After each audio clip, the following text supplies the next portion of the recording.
with all respects to Darian, I too like to think, what is the future going to look like? And I was shocked, nay amazed, that Australia's own version of dystopian future didn't come up this morning. But here we go. So what is the future going to be like? Well, we can be pretty certain about some things. There's going to be more of us on this planet. We want more energy per person, and we want, increasingly recognise that that needs to be low carbon in its production. Those people are going to want to eat, so there's food security challenges.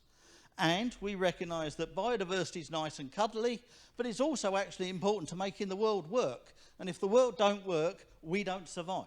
So we need these things to make the future not completely dystopian, even if only a little bit.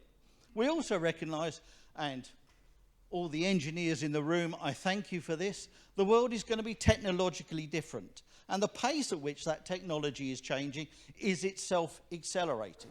So we have a world that's more technologically advanced. We have those challenges around more people wanting more stuff. And we have 70% of the planet which is blue. At this point, I normally show an image from Apollo 8, but there you go. So we have a blue planet, which means more of those activities will occur in the maritime space, and that means a bigger blue economy. Well, I have a vision for a blue economy. It's not dystopian. It's technologically advanced. It's environmentally sustainable, and it's socially just.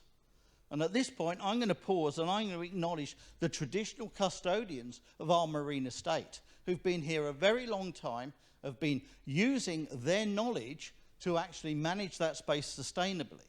And we've come along in the last 200 years, and that technological advance and that different way of doing things has meant we've put different pressures on the system. So going forward, what am I looking for? And this is the bit that Ange wants. I'm looking for something that's inclusive, that recognises that body of traditional knowledge, but inclusive means linking that with our science-based understandings. So it's all knowledge, it all is information, it should all make us do things in a more informed and therefore better way, delivering better outcomes. We need to be able to access that stuff, though, without everybody having to have an advanced degree in every single speciality. So we need people who know about this stuff to give us data products and data platforms where we can access digested information, not just huge bodies of raw data or complex mathematical models. It's through having these access, this empowerment to get information, that we actually will be able to deliver equitable approaches, the social justice, and ultimately the economic benefits that we all are looking to actually achieve. So holistic, to me, is the key thing here. That holistic bringing together of disciplines.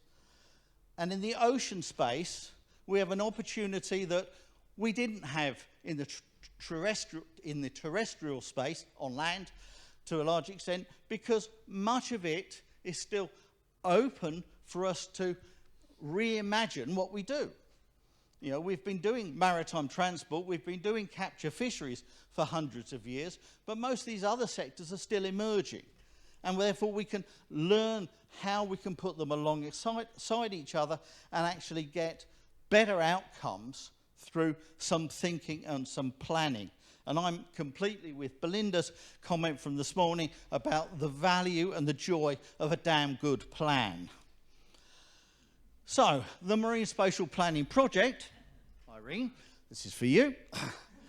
We've been up and running for about a year. I told you about our plan for the project a year ago, and now I'm back to tell you about what we've been doing for the last year. Well, we've been chatting to people. We've talked to a lot of people. We've talked to people from industry, from NGOs, from the peak bodies, from state and federal government, and we've asked them, well, do you think we want something that's holistic, integrated, and fosters a multi-sectoral approach to our maritime estate? And if you do think that, what should it look like? Well, we had a resounding yes to the first question. Across all of those different groups, different industries, different NGOs with different agendas, everybody came together and said, yeah, that's a really good thing, because we can see that if we don't, we're going to have problems. We can see those coming up. They're hitting some of us today. In other parts of the country, we can see that they're on the literally on the horizon, coming towards us. When we asked about, well, what should this thing look like?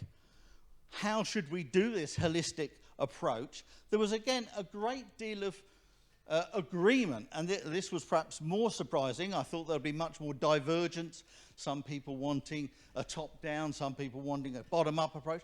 But actually, while there were differences in the detail, people wanted a framework which had clear and strong governance baked into it, that there were clear operational procedures, including resolution of conflict, recognising that conflict would occur, recognising that the approach should be evidence-based, knowledge-based, including traditional knowledge as well as scientific understanding and predictive modelling, and that we needed to recognise that different sectors do interact. Those interactions bring challenges, and at the moment we often have a paucity in our understanding of how those things interact. So that's sort of where we're up to at the moment, but I would also like to plug some of my colleagues' projects because we're interacting with these strongly. So while the Marine Spatial Planning Project is looking at this holistic approach, what we're also doing is looking at how we deliver those data products, so working with Louise and the BMT project, sea country issues, working with Cass and her team, but also looking at social and economic aspects through some of the projects that Marcus is looking after. So, thank you, Ange. That was my 5-ish minutes.